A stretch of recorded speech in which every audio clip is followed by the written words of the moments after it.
Hey folks, so it's May now, or at least it was May when I saw these films. I'm making this way after May, but no, let's enjoy it anyway. So yeah, it was quite a busy month. I had a lot of work on, so I didn't see a huge amount of movies, and I certainly didn't see much at the cinema, but I did catch a few things. So yeah, let's dig straight into the stuff that I saw in May and see what I thought of it. First up in May was 22 Bullets, or L'Immortal to use the original French title. And this is a grimy city crime thriller following Jean Reno as some kind of ex-mafia type now retired who ends up getting dragged back into the fold after an attack on his life, and the 22 titular bullets fail spectacularly to kill him, or really actually do much damage that he can't walk off after a week or two, lucky sod. So it's vengeance time. Although since he's now gone straight, it's more like sort of vaguely seek vengeance and then do a lot of self-defense murders, then jokingly laugh it all off to the cops. And this is kind of low rent, it was a mostly inoffensive film, a little bit dull at times, and yeah, I can give it a fairly easy 2 out of 5, especially since Jean Reno seems to have actually been absent from a hell of a lot of the movie, and from a few key scenes aside, spent most of the film either sitting in a hospital room lying down or in some other singular simple location shot entirely separately from the rest of the actors. I mean, not that different from kind of a latter day Bruce Willis or Steven Seagal movie, but not quite as noticeably bad. Anyway, this wasn't a terrible film, but yep, certainly nothing special to write home about. A far better Friday or Sunday film night entry was The Clovehitch Killer. Now, this one was a recommendation from Red Letter Media of all places, but it turned out to be an actual wee gem. And despite it looking kind of cheap and cheerful, it's actually a smart little thriller about a Bible Belt teenage boy living in a county that used to be plagued by a serial killer.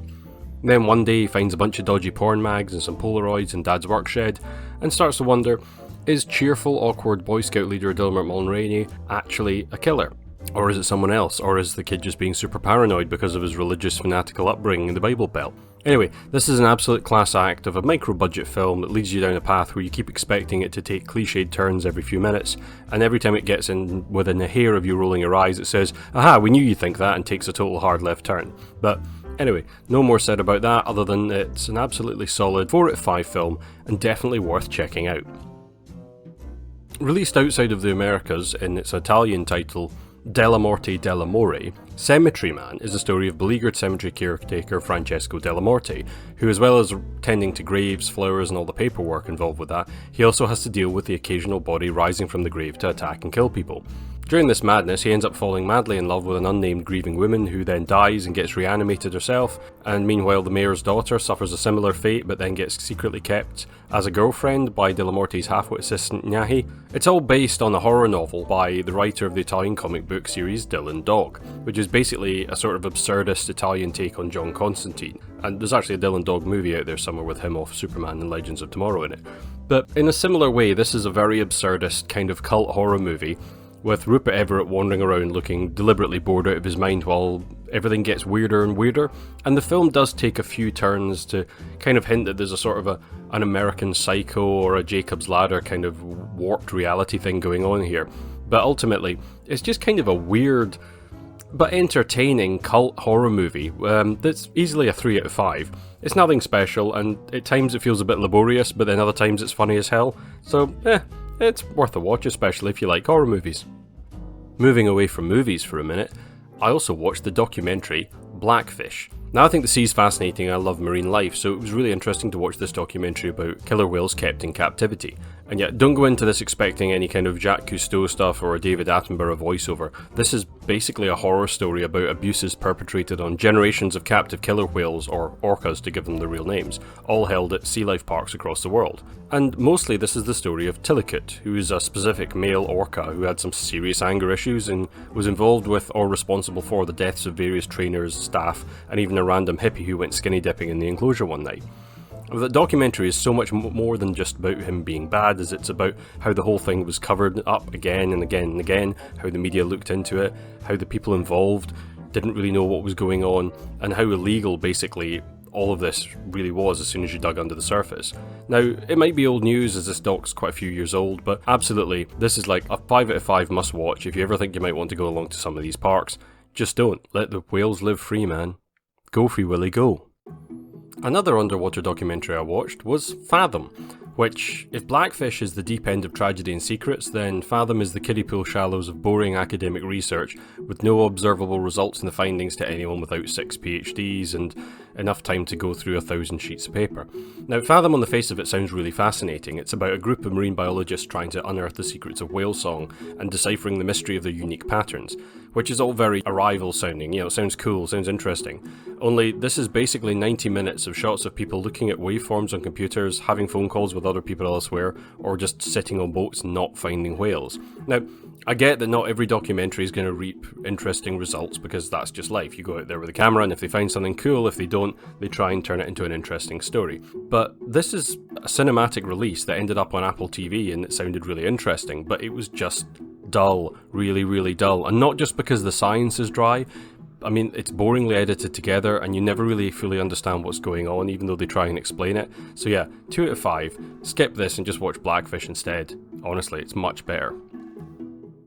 A far better spending of my time was to watch The Royal Tenenbaums. Now, no secret, I'm a big fan of Wes Anderson, and you've seen me do reviews of Grand Budapest Hotel and Fantastic Mr. Fox, so it was high time for me to catch up on this one. Now, this film is all about the titular family Tenenbaums, and their dad, Royal, hence the name.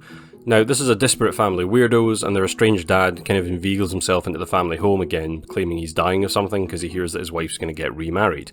And it's really just a complete madness of personalities and actors who've appeared and reappeared in most of Wes Anderson's movies, also led by the now retired 91-year-old Gene Hackman in what was one of his final film roles, certainly his last really big and good film role. And if you've ever seen a Wes Anderson film, you know what you're in for. Screwball comedy, sad moments, laughs, bizarre familial awkwardness around highly absurd caricatures of characters, and lots of dolly moves and pans and jibs and other fancy camera work. And 4 out of 5 because this is excellent. Although, this is one I don't think I'll be revisiting as much as I would watch the other ones. I mean, there's a lethargy in this that I didn't feel in the plottier films like Darjeeling Limited or Grand Budapest, or in the more avant-garde things like French Dispatch. But as I said, less than best Wes Anderson is still leaps and bounds ahead of the rest of the pack, so see it if you can. I'm moving out of home media and into the cinema. I only actually made it to see one film in the pictures this month, and that was Everything Everywhere All at Once, which is a kind of quirky film that throws itself into the multiverse stuff that's in just about every movie and TV show at the moment.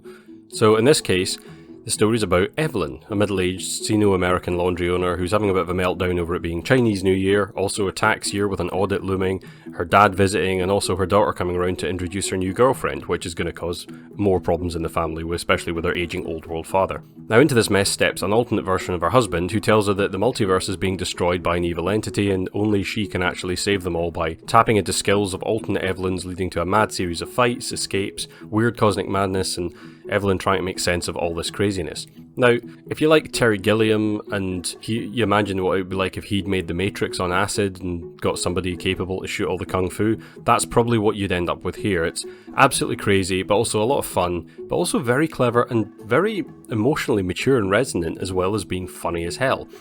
It's kind of like a chips and beans Matrix film in a lot of ways. I mean, the script really steals a lot of stuff from The Matrix. And the lack of locations and actors does kind of hint at the relatively low budget, but that doesn't really harm the movie in any way because it's that well made and that well written, and also that well acted.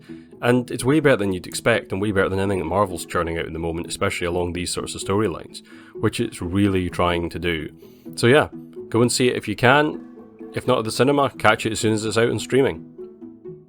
So that was me. A smattering of films, a couple of documentaries, but pretty much decent things. And as I said, it was quite a busy month for me, so not exactly the most crammed with new things. But hopefully that means that I've got plenty of time to actually finish up with the video for June, which is still outstanding, and I'll be really close on the heels with the video for July, hopefully done so that when the end of the month comes I can just slam that down early into August. Anyway, thanks for stopping by and listening to my grumpy opinions.